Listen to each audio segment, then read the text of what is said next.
El objetivo del tamizaje serológico en donantes de sangre es evitar la transmisión de enfermedades a los receptores de sangre y componentes sanguíneos. Primero vamos a hablar de la quimioluminiscencia, ya que esta parte del mismo fundamento de la ELISA, pero en este caso la enzima acoplada al anticuerpo de detección cataliza una reacción quimioluminiscente.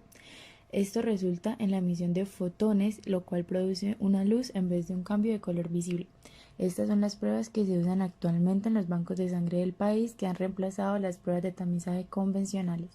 El HIV-1 y el HIV-2 son los agentes etiológicos del virus de la inmunodeficiencia adquirida conocido como SIDA. La prueba que se realiza es un inmunoensayo conocido como ELISA, el cual se fundamenta en que sus pozos van a estar cubiertos por el péptido sintético del virus para VIH-1 o 2 y además anticuerpos para la detección del antígeno P24. Si la muestra del paciente tiene alguno de estos antígenos o anticuerpos, se van a unir y al agregar el conjugado son los que me van a hacer que la reacción sea visible o no. Las muestras reactivas desarrollan color azul que vira al amarillo cuando la reacción se detiene. Esto me indica que son positivas. La prueba confirmatoria es un Western blot, el cual se basa en que las proteínas víricas van a ser separadas en función de su peso molecular mediante una electroforesis. Luego van a ser transferidas a una membrana en donde se van a añadir e incubar el suero del paciente y la unión antígeno-anticuerpo se detecta mediante una técnica ELISA. Para la hepatitis B tenemos dos pruebas: detección cualitativa del antígeno hepatitis B y detección cualitativa de anticuerpos contra el antígeno COR. Estas pruebas son una ELISA tipo sándwich en donde va a estar fijado anticuerpos de cobayo, donde se va a unir el suero del paciente y luego se le agregará anticuerpos de la cabra. Para la hepatitis C se trabaja igual que en la hepatitis B, pero simplemente se incluyen antígenos que sean derivados de la nucleocapsia de la región no estructural y de alguna parte de la ANS5.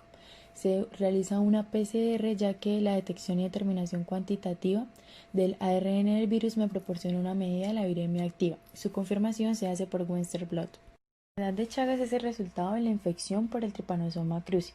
El uso de inmunoensayos enzimáticos permiten detectar anticuerpos anti-Trypanosoma cruzi reconocidos específicamente por péptidos sintéticos o recombinantes y por extracto crudo o lisado de epimastigotes de Trypanosoma cruzi. Tiene dos pruebas complementarias, como lo son la prueba de inmunofluorescencia indirecta y la prueba de aglutinación indirecta. Les voy a hablar de la de inmunofluorescencia, en donde se usan láminas donde ya vienen estos epimastigotes fijados para identificar los anticuerpos de la inmunoglobulina G presentes en el suero del paciente. Estos se van a adherir al parásito y van a ser detectados por medio de un conjugado de fluoresceína. Respecto al virus linfotrópico de células T, es un tipo de virus que infecta las células T, el cual puede causar leucemia y linfoma. Se contagia por compartir jeringas, por transfusiones de sangre o por contacto sexual y de madre a hijo en el momento del nacimiento o durante la lactancia materna. Las pruebas de tamización son inmunoensayos enzimáticos que consisten en una mezcla de antianticuerpos contra los antígenos HTLV1 y HTLV2, donde la enzima generalmente es la peroxidasa. Si hay presencia de anticuerpo anti-HTLV1-2, se forma un complejo que es medido colorimétricamente. El Western blot es uno de los análisis complementarios en el cual se incluyen antígenos víricos naturales del HTLV1. En cuanto a la malariopaludismo, es una enfermedad parasitaria causada por el género Plasmodium, cuyo método de diagnóstico más utilizado es la gota gruesa. Dicha prueba tiene como objetivo establecer la especie de Plasmodium y cuantificar el número de parásitos por microlitro de sangre a través de una precoloración para el proceso de deshemoglobinización y una coloración que la completa, logrando diferenciar las estructuras parasitarias. La sífilis es una TS que puede causar complicaciones a largo plazo o la muerte si no se trata de manera adecuada.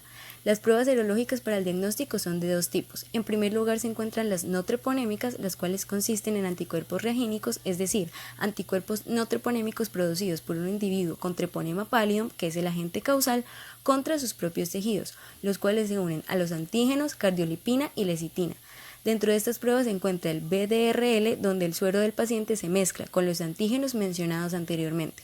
Seguidamente puede observarse en el microscopio un precipitado de partículas finas, lo que se denomina floculación, o puede ser leída macroscópicamente mediante un tubo de ensayo.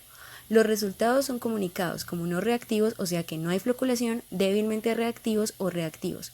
Otra prueba no treponémica es el RPR, diseñada para detectar reagina en el suero de manera rápida, la cual utiliza el mismo antígeno que la de BDRL, pero ligado a moléculas como el carbón para observar la floculación sin necesidad del microscopio.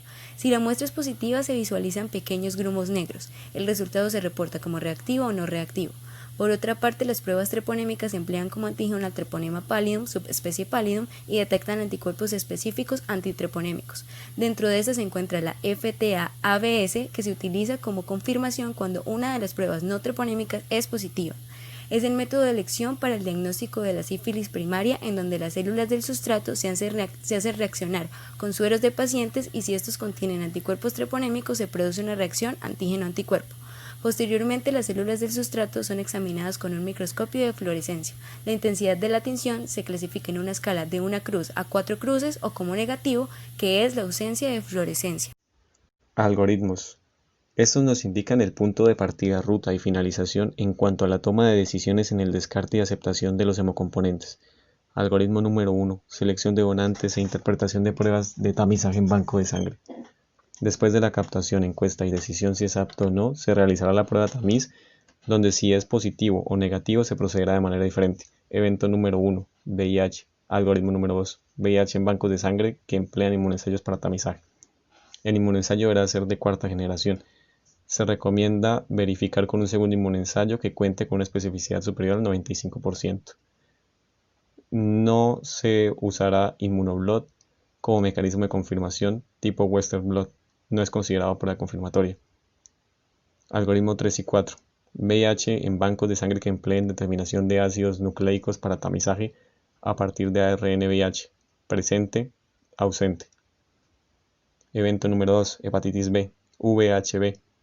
Algoritmos 5, 6 y 7 describen acciones a seguir por los bancos de sangre que empleen inmunoensayos para el tamizaje, dado que para VHB se tamizan 2 marcadores infecciosos. Se describe la situación por separado en caso de tener 2 resultados reactivos en simultaneidad o cuando solo uno es reactivo. Algoritmo 8, 9 y 10. Hepatitis B en bancos de sangre que empleen determinación de ácidos nucleicos para tamizaje. Evento número 3. Hepatitis C. VHC. Algoritmo 11. VHC en bancos de sangre que empleen inmunoensayos para tamizaje. A partir del 2020 no se usará inmunoblot como prueba confirmatoria de hepatitis C. Algoritmo 12 y 13. VHC en bancos de sangre que empleen determinación de ácidos nucleicos para tamizaje, ARN VHC presente y ausente. A partir de 2020 no se usará inmunoblot como prueba confirmatoria de hepatitis C. Evento número 4. Anti-T-cruce. Algoritmo número 14. Anti-T-cruce en bancos de sangre. El primer inmunoensayo deberá contar con una sensibilidad superior al 98%. El segundo inmunoensayo deberá contar con una especificidad superior al 98%. Evento número 7. Sífilis. Algoritmo número 15. Sífilis en banco de sangre. Evento número 8. HTLV. Algoritmo 16. HTLV en bancos de sangre. Personas que hayan tenido contacto con estas enfermedades se descartarán permanentemente. Proceso general de ubicación, notificación y canalización de donantes confirmados. Una vez se haya hecho la confirmación serológica por parte del banco de sangre, se procede a hacer la ubicación de los donantes. Si es posible ubicarlos, se gestiona la asesoría y entrega de resultados junto con el envío de la información a la EPS en caso de ser necesario para poder seguir un diagnóstico complementario de tratamiento. Posteriormente se notifica al sistema de hemovigilancia del Instituto Nacional de Salud. Ubicación y citación del donante. Para la asesoría del registro de ubicación y citación se toma el número del paciente y se le hace la primera llamada telefónica. En caso de tener una ubicación efectiva, el personal del banco de sangre debe realizar su respectiva identificación para que el donante sepa con quién está hablando.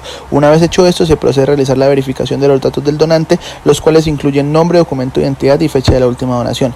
Posterior a esto, se hace la citación en la cual se le indica el lugar, la hora, la fecha y con qué asesor presentarse junto a su documento de identidad para que le hagan la entrega de los resultados.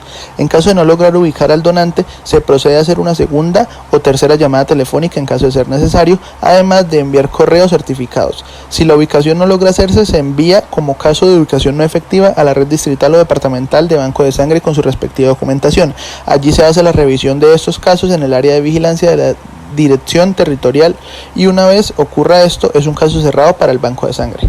Asesoría y entrega de resultados. Por ejemplo, un donante VIH positivo o indeterminado, inicialmente se hace la asesoría preprueba en la cual se identifica el personal del banco de sangre, se verifican los datos del donante y se realiza la asesoría pretest, donde se suministra al paciente información general sobre su infección, los resultados obtenidos hasta el momento y la necesidad de una nueva muestra para hacer confirmación del diagnóstico.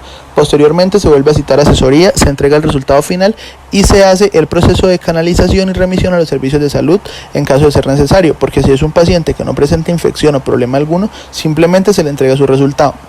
Canalización y remisión a los servicios de salud. Allí se debe identificar el tipo de aseguramiento que tiene el donante, entregar al mismo su orden de remisión y finalmente ingresarlo a la base de datos de donantes diferidos permanentemente. Acá se considera cierre del caso para el banco de sangre.